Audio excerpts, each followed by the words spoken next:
Rajesh Khanna Hindi cinema के पहले superstar कहे जाते थे। इनका स्टारडम इस कदर था कि बॉलीवुड में एक कहावत आम थी, ऊपर काका नीचे काका, यानी ऊपर भगवान और नीचे राजेश खन्ना। ये दो ही लोग पावरफुल हैं। देवानंद के बाद राजेश खन्ना दूसरे फिल्मी सितारे थे जिनके लिए लड़कियों में बेहद दीवानगी थी।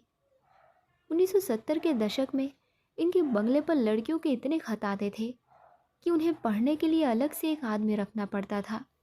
इनमें कई खत खून से लिखे होते थे। राजेश खन्ना अमृतसर में जन्मे थे और गरीबी के कारण माता पिता ने इन्हें अपने एक रिश्तेदार को गोद दे दिया था।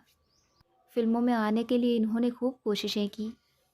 एक टैलेंट हंट में 10,000 लोगों को हराकर राजेश खन्ना कंपटीशन जीते और इसी के ज़रिए उन्हें 2 फिल्में मिली। यहाँ से शुरू हुआ स्टारडम का सिलसिला ऐसा चला कि आज तक किसी दूसरे स्टार ने ऐसा खूबसूरत दौर नहीं देखा। करीब 20 साल बॉलीवुड पर अकेले राजेश खन्ना ही छाए रहे। लेकिन अमिताभ बच्चन की एंग्री यंग मैन इमेज वाली एंट्री के बाद इनका स्टारडम हिल गया। फिर वो दौर भी आया जब राजेश खन्ना अकेले रह गए। राजेश खन्ना का जन्म 29 दिसंबर साल 1942 को अमृतसर में हुआ।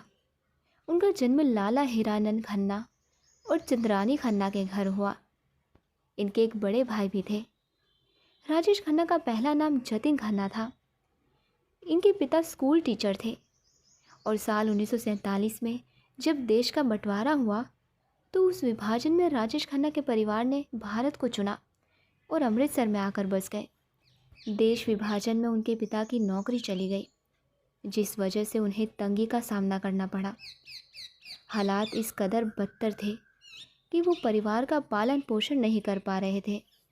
इसी वजह से उन्होंने 6 साल के राजेश खन्ना को मुंबई में रहने वाले रिश्तेदार चुन्नी लाल खन्ना और लीलावती को सौंप दिया। बचपन से राजेश खन्ना को काका नाम से बुलाया जाता था। पंजाबी भाषा में काका का मतलब छोटा बच्चा होता है। 10 साल में ही राजेश खन्ना थिएटर से जुड़ गए थे। उन्हें बोंगो और तबला बजाने में खासा दिलचस्पी थी। स्कूल के दिनों में जितेंद्र उनके बहुत अच्छे दोस्त थे। एक्टिंग से बहुत प्यार था तो वो कॉलेज के दिनों में भी थिएटर और स्टेज शोज से जुड़े रहे। साथ ही स्टेज शोज से कई अवार्ड्स भी अपने नाम किए। राजेश खन्ना ने अंधा युग नाम के एक नाटक में सैनिक का किरदार निभाया, जिसे देख चीफ गेस्ट ने कहा, बेटा तुम्हें फिल्मों में काम करना चाहिए। लेकिन पिता नहीं चाहते थे कि राजेश खन्ना फिल्मी दुनिया में कदम रखें। पिता के मना करने के बाद भी वो नहीं माने। सिनेमा के लिए उनका लगाव कम नहीं हुआ। ये बात उन्होंने अपने मामा को बताई, जिन्होंने फिल्मों के लिए उनका नाम बदलकर राजेश खन्ना रख दिया। साल 1966 में राजेश खन्ना की पहली फिल्म आखिरी खत रिलीज़ हुई थी। इस फिल्म को 40वें ऑस्कर अवार्ड के बेस्ट फॉरेन लैंग्वेज फिल्म के तहत एंट्री मिली थी।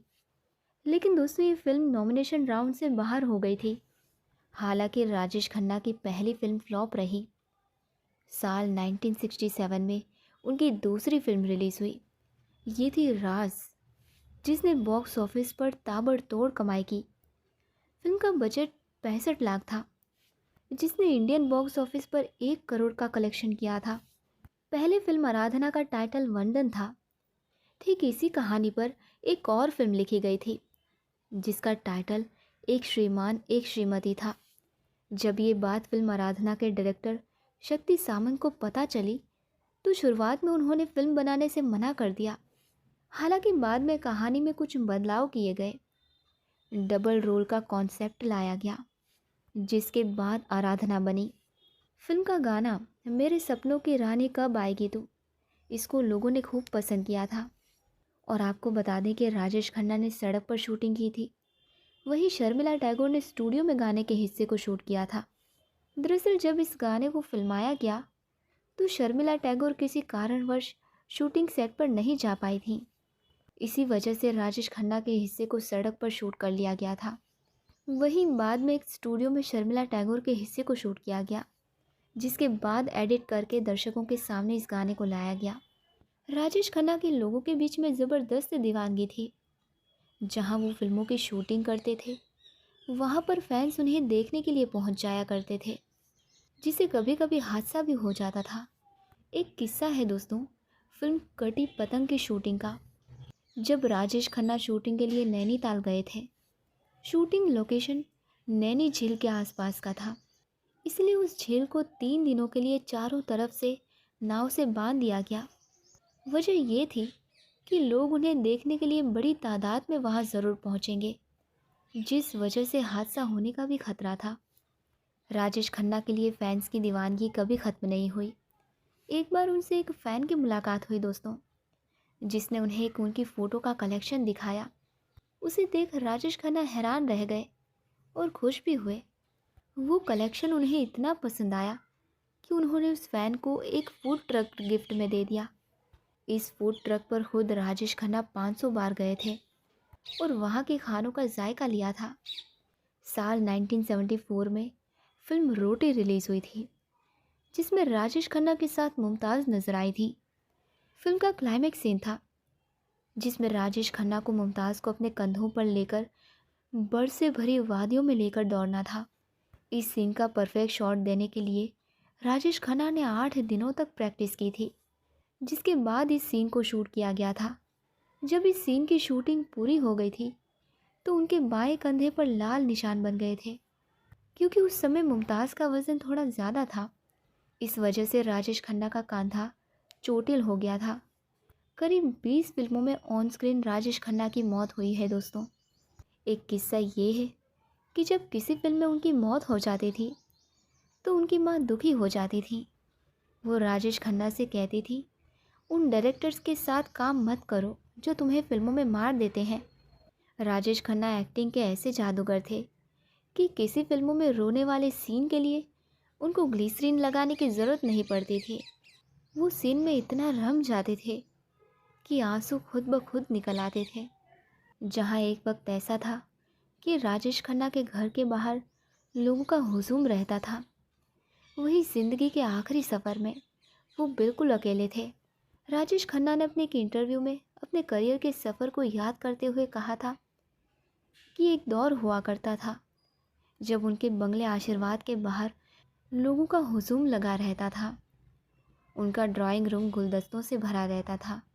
लेकिन ऐसा भी वक्त आया जब उनके पास एक फूल तक नहीं आया। ये बताते हुए वो भावुक हो गए थे। साल 2005 में राजेश खन्ना को film fair life time achievement award देने का ऐलान हुआ। फिल्म फेयर की मैनेजिंग एडिटर मीरा जोशी ने राजेश खन्ना से मुलाकात की थी और पूछा था कि क्या वो अवार्ड फंक्शन में आएंगे और ट्रॉफ़ी कबूल करेंगे। राजेश खन्ना ने इस बात पर हामी भर दी थी। साथ ही उन्होंने मीरा से फंक्शन के कुछ एक्स्ट्रा पास भी मांग लिए थे, लेकिन वो फंक्शन में अकेले पहुंचे थे, जिस बात से सभी हैरान रह गए थे। उन्होंने एक्स्ट्रा पास लिया, फिर भी उनके साथ अवार्ड फंक्शन में कोई नहीं आया था दोस्तों। साल 2011 में राजेश खन्ना को पता चला था कि उन्हें कैंसर है, लेकिन वो ये बात सिर्फ अपने करीबियों तक ही सीमित रखना चाहते थे। उन्होंने परिवार के लोगों से कह दिया था कि ये बात उनके फैंस तक ना पहुँचे। जून 2012 में उनकी तबीयत खराब होने लगी थी, जिस वजह से उन्हें 23 जून को मुंबई के लीलावती अस्पताल में भर्ती करवाया गया था। तबीयत में सुधार होने के बाद उन्हें 8 जुलाई को अस्पताल से छुट्टी मिल गई थी। 14 जुलाई को फिर से राजेश खन्ना को लीलावती अस्पताल में भर्ती करवाया गया था, लेकिन उन्हें इस बात का अंदेशा हो गया था कि उनके पास अब ज़्यादा दिन नहीं है। इसलिए उन्होंने अपने परिवार वालों से कहा था कि वो अपने घर में आखिरी सांस लेना चाहते हैं। 16 जुलाई को उन्हें अस्पताल से डिस्चार्ज कर दिया गया था, जिसके 2 दिन बाद यानी 18 जुलाई को राजेश खन्ना की डेथ हो गई। उनकी डेथ उनके बंगले आशीर्वाद में हुई। लेकिन सबसे हैरानी वाली बात तो ये है दोस्तों कि उनकी मौत के बाद दुनिया को पता चला था कि वो कैंसर से पीड़ित थे। उनकी अंतिम यात्रा में करीब 10 लाख से ज़्यादा लोग शामिल हुए थे।